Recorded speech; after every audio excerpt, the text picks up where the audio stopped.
Well, I think here in DCPS and in general, by the nature of the various initiatives we have in place, we believe strongly in the power of the individual. Human capital is, there's no more important thing that we can do to make sure our kids have great principals and great teachers in every single classroom.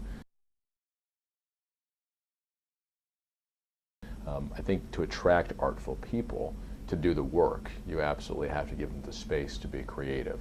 So I think that a big piece of the reform movement focusing on people and autonomy is a belief that autonomy is an accelerant for allowing for people who have talent and great ideas to make them happen rather. And so that being the case, autonomy is something that will attract people to want to work with you and then will allow them to be able to take those ideas to a level that will translate to student achievement.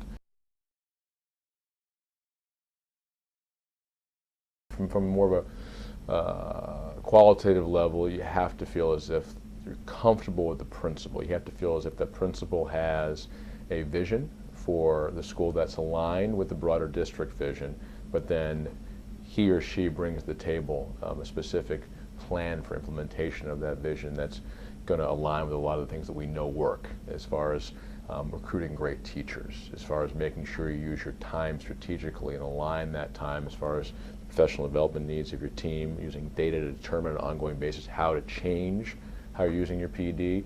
Somebody who can go in and obviously help coach and make support differences, and working with parents and community, where you have principals that have the ability to do that type of work. I think that's one, sort of essential piece. Another piece is making sure you have a framework where you're appropriately, and I say appropriately because it shouldn't be every single day, periodically sort of looking at performance, looking at plans that have been put in place and seeing how they're doing in those plans and how that's translating to actual student achievement through interim assessments. If you're seeing continued quantifiable gains moving forward as far as standards mastery, to me that I think is a validation of why autonomy should be in place.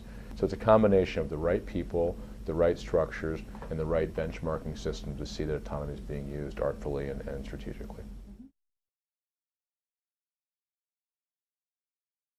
Well, I think the best authorization that happens in the charter world or within district settings as far as granting something is in relation to the upfront systems you have in place to screen. You got to be very, very clear as to what success looks like, and then any kind of charter application if we were an authorizer, which of course we're not here in DCPS, whether it be for a partner coming in to do a turnaround school or whether it be for a school to apply for autonomy. You'd be very clear as to what you need them to be able to demonstrate they have the ability to do, and then hold them accountable to it. I think the idea of also strategically allowing for resources to flow as much as possible from the district office down to the school level, because if you trust them enough to do different things, give them the resources they need to actually help those things happen. So having the ability to ensure resources flow, the autonomies are actually honored. There's been a lot of writing done in the last couple of years, specifically by Meredith Honig at University of Washington, about boundary spanners and buffers, which is what our office is intending to be. We're on two teams at once. We're trying our best to be wonderful district team members while at the same time creating the mechanism to ensure that resources flow, autonomies are honored.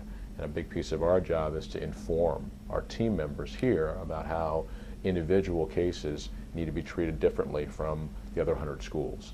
So a school system has to have a willingness to think not just for the 100, but also for the one, and have people in the central office with mindsets to reflect that.